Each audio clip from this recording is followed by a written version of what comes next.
ONGC Oil India will also be in focus on the back of the windfall tax revision.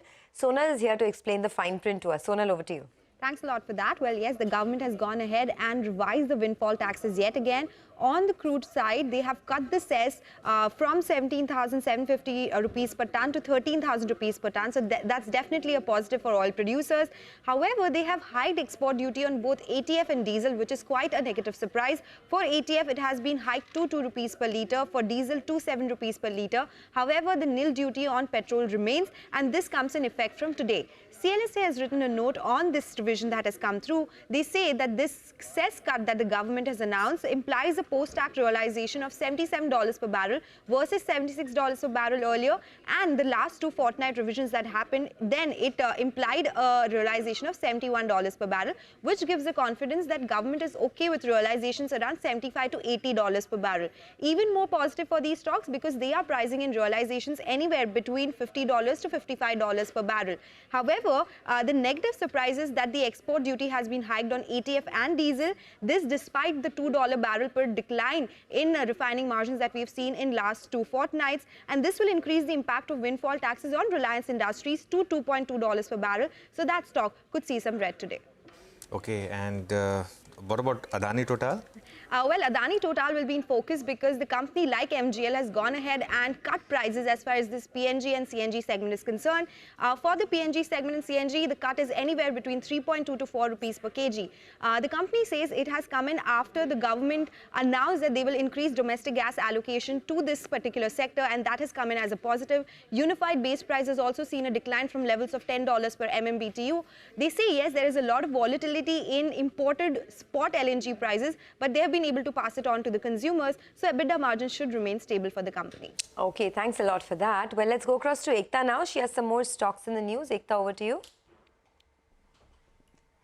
Thanks for that. Well, both the stocks that I'm watching are expected to probably be in the green. NHPC has signed an MOU with the Nepal government for preparation of development of 2 hydropower projects. MTNL, the government's committee is to decide on the company's merger with BSNL. The government panel is going to take a call on asset monetization as well as AGR dues.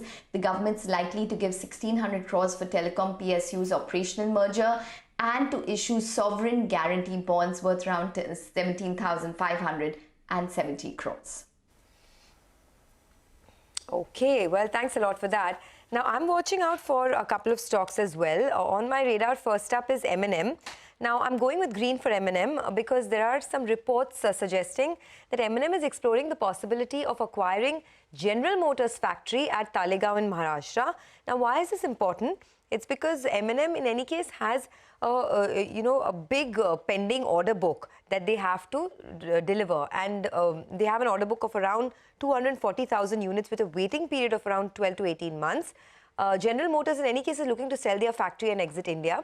So if M&M acquires their factory, they will be able to further their expansion plans quickly.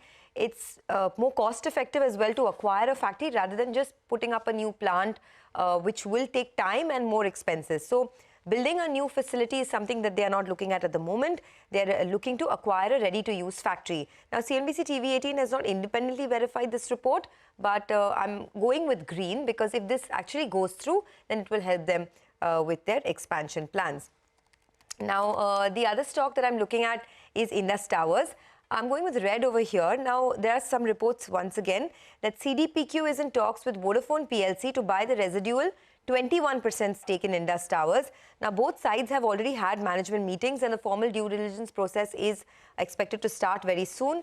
JP Morgan and Citi have been mandated to find a potential suitor for the Vodafone stake. And remember in March, there were reports that Vodafone was negotiating with American Tower Company and Crown Castle International. So I'll keep an eye out on Indus Towers for this. I'm going with red because there could be some supply pressure on account of this. But let's do a quick recap then of our top stocks. Stocks with positive news flow. There's ONGC, Oil India, NHPC, MTNL, M&M, Indus Towers. While stocks with negative news flow is Reliance Industries, MRPL, Chennai Petro and Adani Total.